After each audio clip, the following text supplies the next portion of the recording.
Ils sont de retour, les Ultras, au Parc des Princes, à la demande du Paris Saint-Germain et avec l'aval de la préfecture de Paris. Ils seront 150 dès demain après-midi dans les tribunes pour supporter le Paris Saint-Germain dans un stade qui sonne parfois le creux, c'est vrai, entre Petit Four et Loge VIP. Est-ce une bonne nouvelle?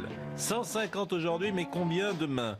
Est-ce que les Ultras sont devenus des gentils jeunes gens BCBG qui ont oublié les coups de force, les bras tendus ou les provocations en tout genre?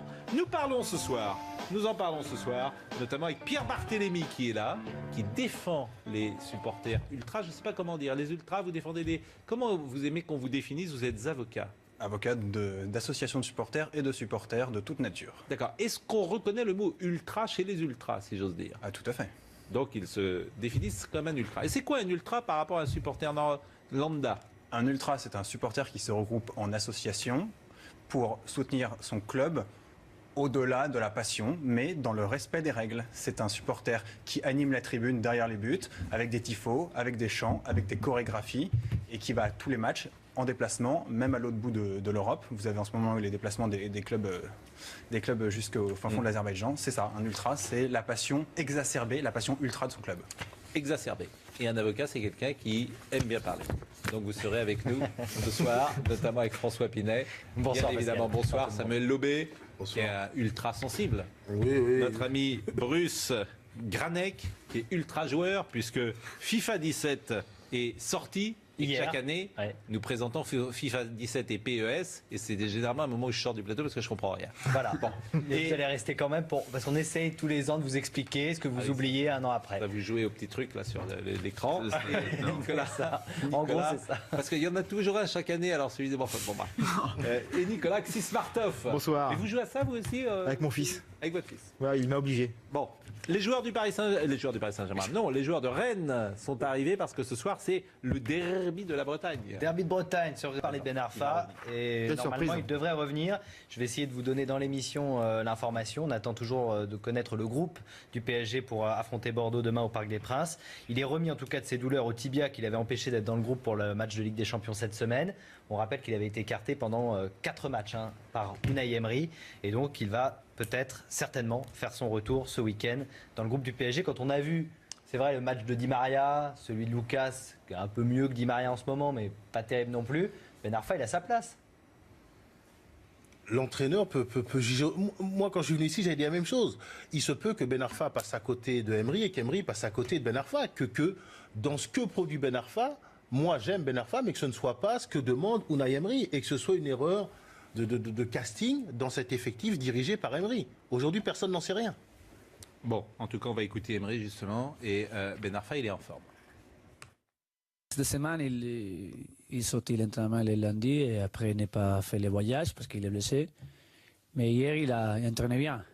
Et c'est quoi, c'est important la préparation qu'il a fait pour l'entraînement, pour être meilleur.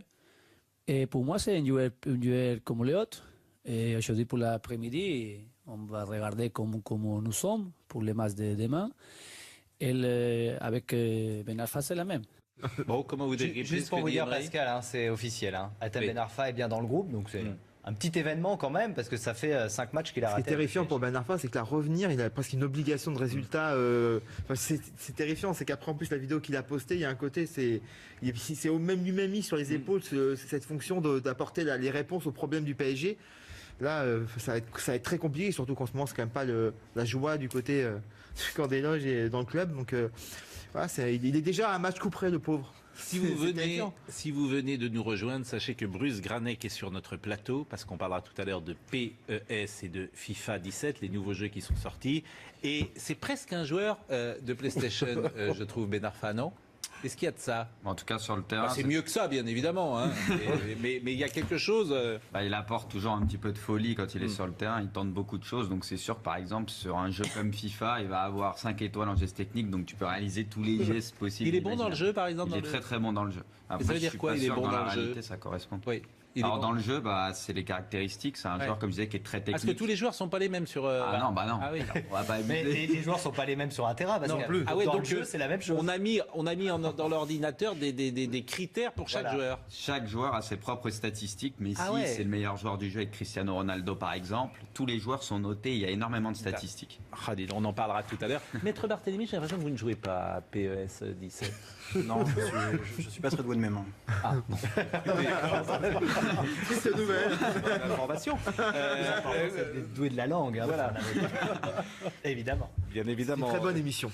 Le Paris Saint-Germain qui va jouer donc contre Bordeaux demain. Qu'en pensent les Bordelais, des Parisiens? Est-ce qu'ils trouvent que l'équipe est moins bonne que l'an passé? La question a été posée. On écoute tout d'abord Jocelyn Gourvenec. Ils sont moins dominateurs depuis le début de saison qu'ils ne l'étaient sur ces 3 dernières saisons. Mais ils sont encore là, ils sont présents en Coupe d'Europe, faut pas non plus minimiser ce qu'ils font actuellement.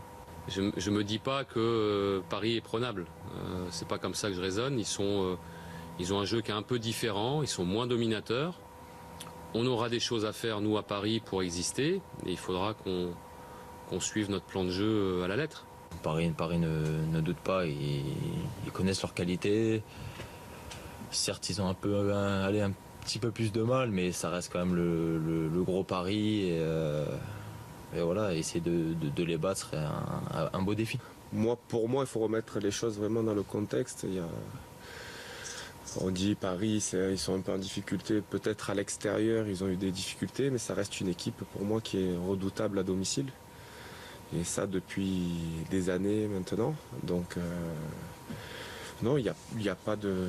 Moi, j'ai aucune sensation que Paris est moins bien, surtout au Parc des Princes. Hashtag 20h Foot, vous pouvez évidemment réagir. Alors on a parlé tout à l'heure d'un salaire de René Girard, c'est une estimation bien évidemment. Mais il y a Didier Tocard qui dit: et vous Pascal, on peut savoir combien vous gagnez à être connu, Didier. J'ai reçu un message du fisc qui dit qu'ils n'ont pas le même chiffre et ils aimeraient bien connaître vos sources. Bon, la Ligue J'aimerais Europa. bien savoir, combien vous gagnez. La Ligue Europa. M'intéresse. La Ligue Europa. La Ligue Europa, et là pour le coup, c'est pas beaucoup de points de gagnés pour les clubs français. Là, on a un trait sur la Ligue Europa pour se concentrer pour le championnat. C'est l'impression que ça donne en tout cas. Et Zlatan. Et Zlatan. Un caviar en Ukraine. Le leader sur le terrain manque, Oui. celui qui pesait sur la défense, qui faisait peur aux adversaires. Vous allez à tous les Après, matchs du PSG? Vous êtes supporter vous-même? Je suis un amoureux du Paris Saint-Germain, mais j'étais pas très souvent au Parc des Princes ces dernières années. Ouais, donc vous êtes un amoureux qui va pas au match. Mais il n'y a pas d'amour avec des preuves d'amour. Exactement. Et vous aime, Pascal. Le tweet de l'équipe de France, pourquoi? C'est la formation qu'on voulait vous donner quand même. Eliakim Mangala appelé en équipe de France pour remplacer Jérémy Mathieu. Apparemment, on imaginait que le défenseur était blessé. Eh bien, pas du tout. Et c'est là la plus grande surprise. Sur le site de la Fédération française de football, ils disent que c'est au terme d'un échange avec Jérémy Mathieu que Didier Deschamps a décidé de ne pas maintenir le Barcelonais dans la liste et donc de le remplacer par Mangala. Visiblement, d'après certaines informations, Jérémy Mathieu, il ne veut pas venir comme justement une roue de secours, pour revenir à ce jeu de mots. Il veut plus être la roue de secours de l'équipe de France. Pas de jeu de mots sur les cheveux. Oui, voilà. Ouais, je crois qu'il y a eu un souci pendant l'Euro, peut-être son éviction, je sais pas trop, mais il veut plus revenir en équipe de France tout simplement. Mais on croit rêver. Quoi. Oui, c'est surprenant. C'est surréaliste, ouais. C'est l'équipe de France. Hein, Oui, c'est. Alors ça va prendre avec des pincettes cette information évidemment, c'est mais vrai, il y a un loup, il y a un La malaise. meilleure Le quiz quiz. en ce moment. Si l'argument c'est celui-là, moi je pense qu'il peut déjà s'estimer heureux d'être dans le groupe. la meilleure. Et ça fait vraiment princesse, mais il faut vraiment être sûr que ce soit l'argument parce que peut-être qu'il y a Nicolas d'autres choses. Smartov qui a un très beau t-shirt, c'est salué par les réseaux sociaux. Maybe I am a Daft Punk. Oui, c'est peut-être lui sous le casque. Voilà, je l'ai Ah pas ouais, les Daft Punk, ah oui, ils ont pris un casque. Alors toi c'est dur aujourd'hui, FIFA, Daft Punk, c'est compliqué. Ils sont On est beaucoup rentré dans le trop- 21e C'est siècle. beaucoup trop 2016 pour lui. Dites-moi les amis, le quiz jingle. Alors du coup, pour vous faire Et plaisir, on je se suis tutoie revenu- désormais, Nicolas, c'est Excusez-moi, l'année 2000. excusez-moi, je reviens.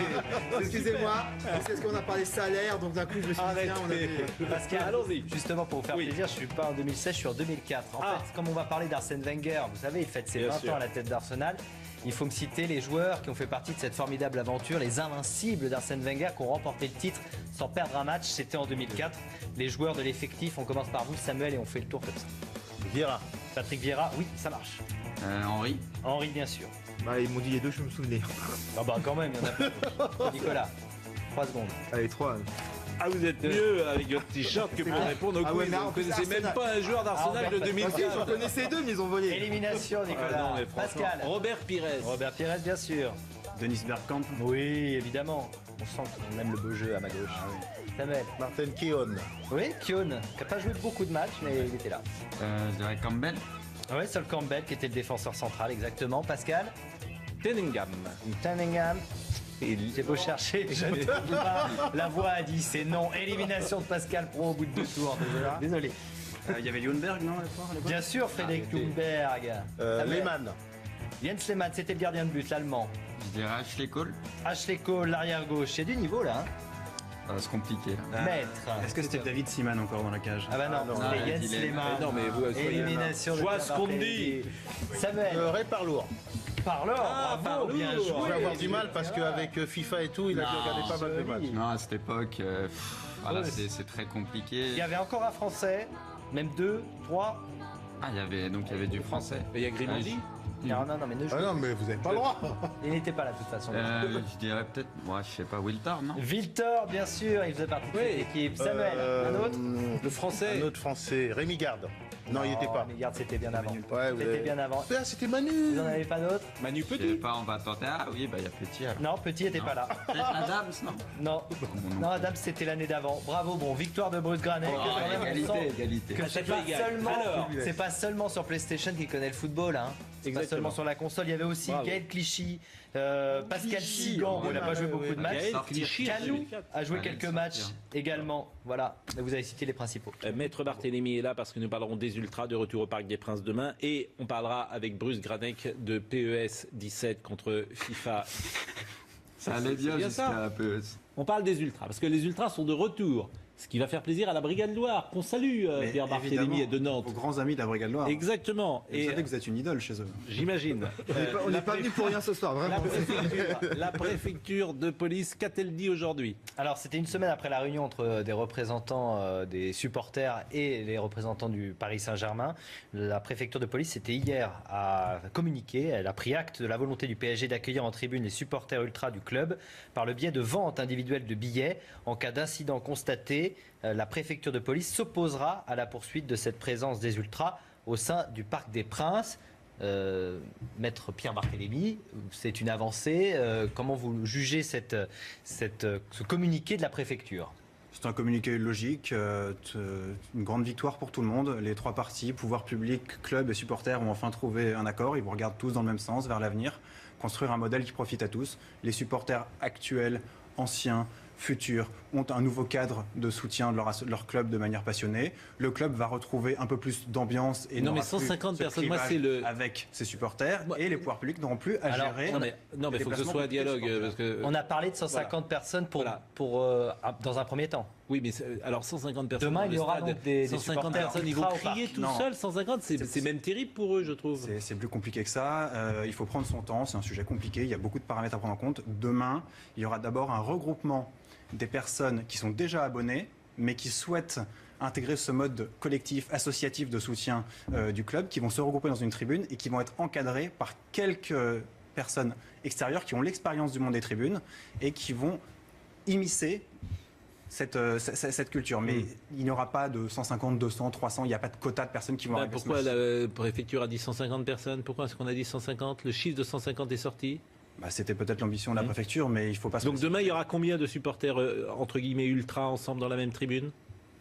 Il faut transcender cette notion d'ultra. Maintenant, ça va être la notion de supporters qui se regroupent ensemble dans un virage pour animer le parc. Et il n'y aura pas forcément ce concept d'ultra, puisqu'il y a déjà des personnes qui sont là, il y a des personnes qui vont se rajouter, il y a des personnes qui n'étaient pas là à l'époque des associations ultra. Il y a une nouvelle culture, un nouveau modèle à construire, et il y aura des centaines de personnes qui sont déjà abonnées, plus un petit noyau qui va venir relancer la machine. On va écouter Blaise Matuidi qui attendait, effectivement, comme beaucoup de joueurs du Paris Saint-Germain sans doute, ce retour de ces supporters qu'on peut qualifier d'ultra. Avec Blaise, mes amis, Blaise, dis-leur pour le collectif, il faut qu'ils reviennent. Il s'est fait un peu tirer les oreilles d'ailleurs par la direction du PSG, même si la direction du PSG est favorable à un retour des supporters ultra au Parc des Princes. Ils n'avaient pas trop apprécié cette sortie non contrôlée de Blaise Matuidi en faveur des ultras. Ça a toujours été un sujet sensible au sein du PSG. Même quand on était journaliste et qu'on essayait d'aborder la question, ça provoquait plutôt des crispations. Moi, il y a juste une chose qui est intéressante dans ce qui a été dit, c'est qu'il ne faut pas croire qu'on va revenir, ce que j'ai entendu dans la bouche de certains journalistes ou certains joueurs, à ce qui existait au préalable ou avant. Alors, il y a la question des incidents, mais même en termes d'ambiance, on va sûrement en être très loin. Et c'est absolument pas l'ancien parc qui va revenir. Et on va sûrement jamais y retourner parce qu'effectivement, la configuration du PSG aujourd'hui, du public du parc, est diamétralement opposée. Et je pense qu'il ne faut pas non plus voir ça comme une profonde révolution ou comme une transformation. Et vous le regrettez ? Moi, je regrette l'ambiance qu'il y avait avec les vraies tribunes populaires. Après, effectivement, moi, je suis pas non plus angélique. Il y avait des problèmes énormes, mais qui étaient quand même imputables en grande partie aussi à l'inertie des forces de l'ordre et à une certaine complaisance de des directions successives du PSG qui, eux, n'ont c'est jamais... jamais de la faute des supporters, hein, pour vous. J'ai dit en partie. Est-ce que j'ai dit c'est non, mais j'ai dit en partie. C'est de la faute des forces de l'ordre, c'est de la faute... Comment vous voulez contrôler quand vous avez 10 000 personnes qui hurlent, qui crient, mais il n'y avait pas 10 000 personnes, il y avait des noyaux très précis, très violents. Oui. Et c'est comme le rôle des forces de l'ordre de les gérer. Le PSG a été très complaisant. Franchement, c'est difficile. Moi, la complaisance des dirigeants, mais les forces de l'ordre, les mettre mettre en cause, je trouve que c'est gonflé. Si vous me permettez, c'est vraiment gonflé. Il faut regarder l'avenir, il faut construire un nouveau modèle. Il faut regarder l'avenir. Alors, Samuel, vous qui étiez joueur, un mot sur... Moi, sincèrement, je ne regrette rien du tout des ultras que je voyais auparavant au PSG. Vous avez joué, vous, au parc avec les ultras ? J'ai joué une fois au parc, mais comme c'était en Coupe de France, c'était en quart de finale, je jouais à Créteil, donc il n'y avait pas d'ultra, mais j'allais au stade en tant que spectateur. Moi, j'étais un jeune chartrain. Donc c'était à... Chartrain. De Chartres. C'était à 80 km, donc j'allais voir le PSG d'une façon historique. Et je peux vous dire que l'époque des ultras, que ce soit Boulogne-Auteuil, je ne le regrette pas du tout. Mais pas une seconde. Pas une seconde. Je préfère même, je vais vous le dire là, un huis clos, un stade vide, que de revenir à ce qui se passe au parc. Et je ne comprends pas cette espèce de nostalgie. Il y a quand même eu... Non, mais j'ai l'impression d'être le seul...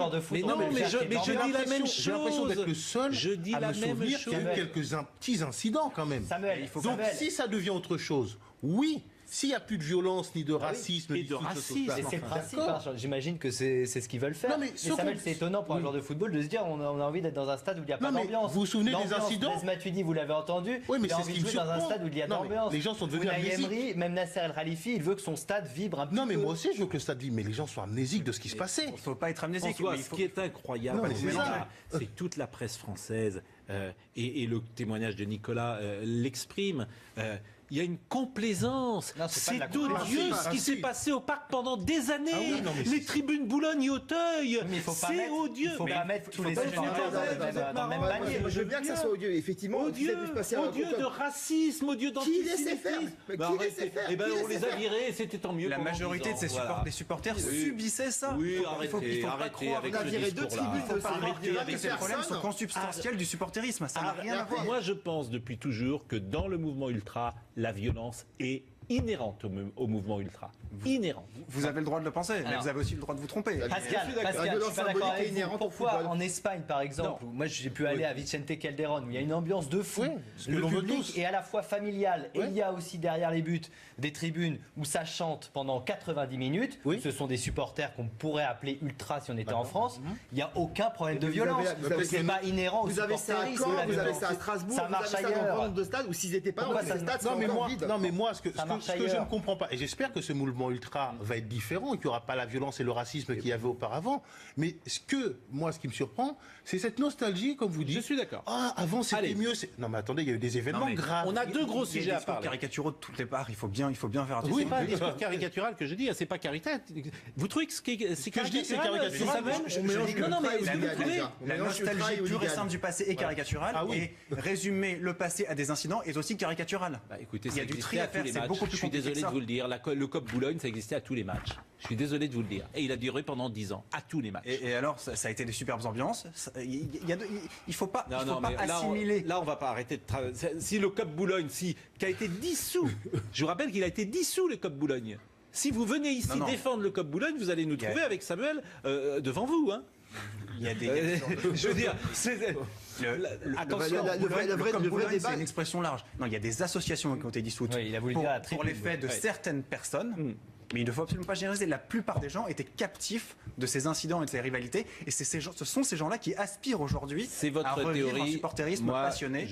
Il ne faut pas croire que les gens qui étaient là avant 2010 sont exactement les gens qui veulent revenir aujourd'hui. Et moi, on espère voir une nouvelle génération. On peut mettre supporters. les pouvoirs publics et les clubs devant leurs responsabilités aussi, sans passer pour On a d'autres sujets ce soir. On voulait parler de Wenger, on voulait parler de PES. Au-delà de la passion, mais dans le respect des règles. C'est un supporter qui anime la tribune derrière les buts, avec des tifos, avec des chants, avec des chorégraphies, et qui va à tous les matchs en déplacement, même à l'autre bout de l'Europe. Vous avez en ce moment les déplacements des clubs jusqu'au fin fond de l'Azerbaïdjan. C'est ça, un ultra, c'est la passion exacerbée, la passion ultra de son club. Exacerbé. Et un avocat, c'est quelqu'un qui aime bien parler. Donc vous serez avec nous ce soir, notamment avec François Pinet. Bonsoir, bien évidemment, bonsoir Samuel Lobé, tout genre. Nous en parlons ce soir, notamment avec Pierre Barthélémy qui est là, qui défend les supporters ultras. Je ne sais pas comment dire, les ultras, vous défendez les... Comment vous aimez qu'on vous définisse? Vous êtes avocat. Avocat d'associations de supporters et de supporters de toute nature. D'accord. Est-ce qu'on reconnaît le mot ultra chez les ultras, si j'ose dire? Ah, tout à fait. Donc ils se définissent comme un ultra. Et c'est quoi un ultra par rapport à un supporter lambda? Un ultra, c'est un supporter qui se regroupe en association pour soutenir son club. Ça vous aussi avec mon fils. Avec votre fils. Voilà, il m'a obligé. Bon, les joueurs du Paris Saint-Germain, non, les joueurs de Rennes sont arrivés parce que ce soir c'est le derby de la Bretagne. Derby de Bretagne, sur parler de Ben Arfa, et normalement il devrait revenir. Je vais essayer de vous donner dans l'émission l'information. On attend toujours de connaître le groupe du PSG pour affronter Bordeaux demain au Parc des Princes. Il est remis en tout cas de ses douleurs au tibia qui l'avait empêché d'être dans le groupe pour le match de Ligue des Champions cette semaine. On rappelle qu'il avait été écarté pendant 4 matchs par Unai Emery. Qui est ultra sensible. Oui. Notre ami Bruce Granek, qui est ultra joueur, puisque FIFA 17 est sorti. Et chaque année, nous présentons FIFA 17 et PES, et c'est généralement un moment où je sors du plateau parce que je comprends rien. Voilà. Bon. Et vous allez rester quand même parce qu'on essaye tous les ans de vous expliquer ce que vous oubliez un an après. Vous jouez au petit truc là sur l'écran. Nicolas, en gros, c'est ça. Parce qu'il y en a toujours un chaque année, alors celui de et Nicolas Xismartov. Bonsoir. Et vous jouez. Ils sont de retour, les Ultras, au Parc des Princes, à la demande du Paris Saint-Germain et avec l'aval de la préfecture de Paris. Ils seront 150 dès demain après-midi dans les tribunes pour supporter le Paris Saint-Germain dans un stade qui sonne parfois le creux, c'est vrai, entre Petit Four et Loge VIP. Est-ce une bonne nouvelle? 150 aujourd'hui, mais combien demain? Est-ce que les Ultras sont devenus des gentils jeunes gens BCBG qui ont oublié les coups de force, les bras tendus ou les provocations